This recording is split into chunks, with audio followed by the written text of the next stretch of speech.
Hello বন্ধুরা, আসসালামু আলাইকুম। দেখুন রান্না করছি।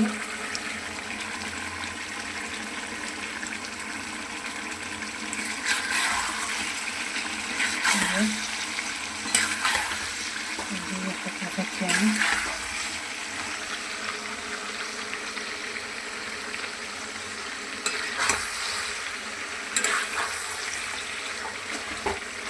মুরগির মাংস যত ভালো করে কষাবে তত ভালো লাগবে।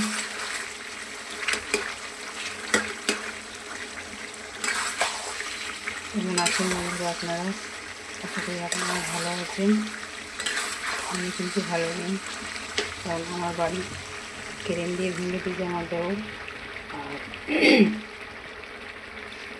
একটা ছেলেকে ঠেকিয়ে দিয়েছে পয়সার বিনিময়ে।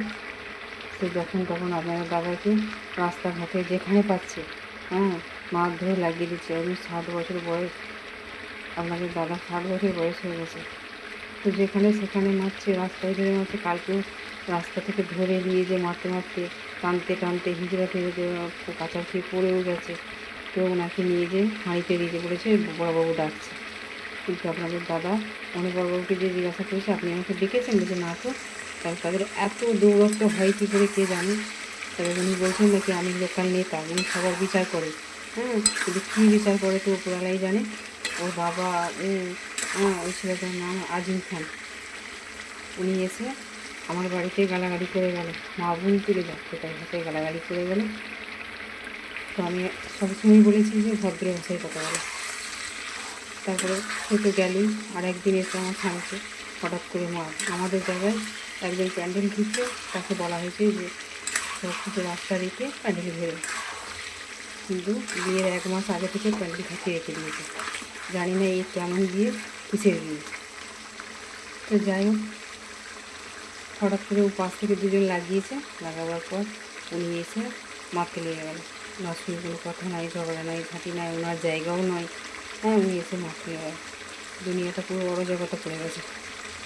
তো কালকে আমার দাদা বাড়ি গিয়েছিলো, আমি তো বাড়ি থেকে চলে এসেছি রাত 1টার সময়। 3 দিন আগে রাত 1টার সময় আমার কারেন্টের তার কেটে দিয়েছে। দেখি সবার কারেন্ট আছে, আমার কারেন্ট নেই। তো দেখি আপনার দাদাকে উঠাই, দেখি নিচের ওপরে যত বোর্ড ছিল সে বোর্ডগুলো সব চেক করেছে, কোথাও কিছু হয়নি। কিন্তু তার তো ওরা কেটে দিয়েছে দুতলার ছাদের উপরে, কেটে দিয়েছে। দিয়ে মিস্ত্রি এনে তো সকাল 8টা থেকে 9টা অবধি, এই 1:30টা অবধি বাগানো হয়েছে। কোথায় যে তার কেটেছে বুঝতে পারা যায়নি। তাই এই অত্যাচার নিয়ে তো থাকা যায় না, বাড়ি ছেড়ে চলে এসেছি এখন অন্য এক জায়গায়।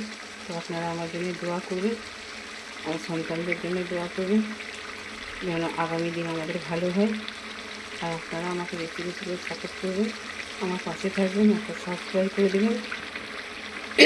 আর আমার ভিডিও দেখার জন্য আমাকে ফলো করবেন, নিত্য নতুন ভিডিও পাওয়ার জন্য। তো আপনাদের দাদা অসুস্থ হয়ে গেছে, কালকে ডাক্তার দেখিয়েছে, আজ বলেছে রিপোর্ট করতে হবে। বুকে খুব যন্ত্রণা হচ্ছে। তো আজকে চেস্টের ডাক্তার তো বেলায় বসে নাম লিখিয়ে দিয়ে চলে এসেছি। আমাদের দাদা গেছে দেখাবে। তো কাল আমি দিদিকে বলে এতে জানিয়েছি, দেখা যাক ওনারা কী করে। আমার দেওয়া খুব অত্যাচার করছে আমাদের উপরে। আগে নিজে করতো, এখন এবার একটা ছেলেকে দিয়ে করাচ্ছে। তো বন্ধুরা যাই হোক, অনেক কথা হলো, ভিডিওটা দেখতে থাকুন আমার। আমি এই যে কথা বলতে বলতে হাঁপিয়ে যাচ্ছি, ভালো লাগছে না, খাওয়া দাওয়া করতে ইচ্ছা করছে না। এত ঘুম বাজলে কি আর ভালো লাগে? সারাক্ষণ যদি এবার পিটি পিটি করে ভাড়া লাগে পায়ে পা দিয়ে, কিছু করার আছে? আর ওখানকার এমন সব মানুষ, সত্যিটা চোখে দেখলেও বলবে না, পিছনে বলছে হ্যাঁ আপনার তো করাটা উচিত হয়নি। কেউ কিছু দাদা সত্যি তো তোমার সঙ্গে এরকম ঘটনা হওয়া উচিত হয়নি, কিন্তু অথচ মধ্যে মধ্যে সব সামনে এসে কেউ বলতে চায়নি ভয়েতে।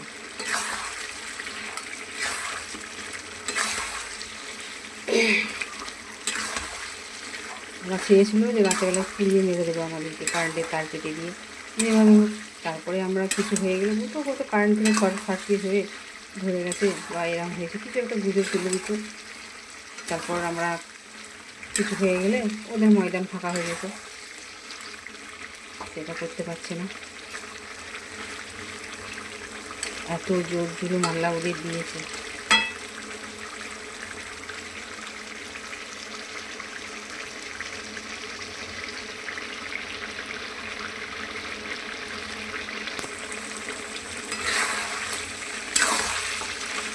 তারপরে এই তো কষাতে শুরু করেছি।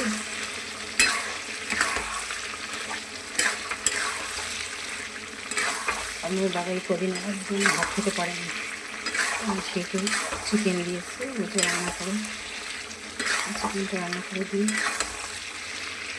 দুটো ভাত খাইতে খাবে।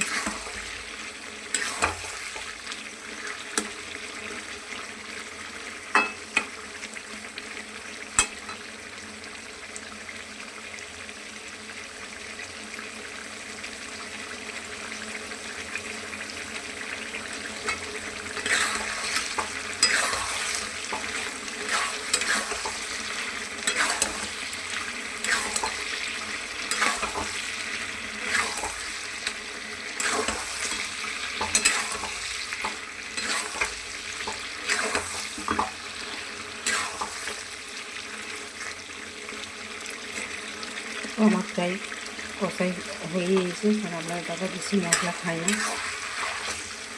মশলাটা একটু হালকা একদমই কম দিয়েছি, বেচারি খেতে পারে না।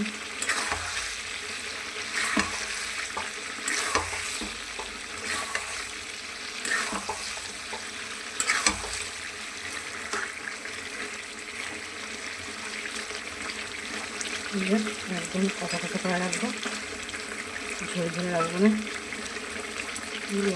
আপনার দাদা ঝোল ঝোল পছন্দ করে না, আগে ঝোল ঝোল খেতে, এখন আর পারে না খেতে। তো আমার হয়েই গেছে, জলও দেবো না, কিছুই দেবো না।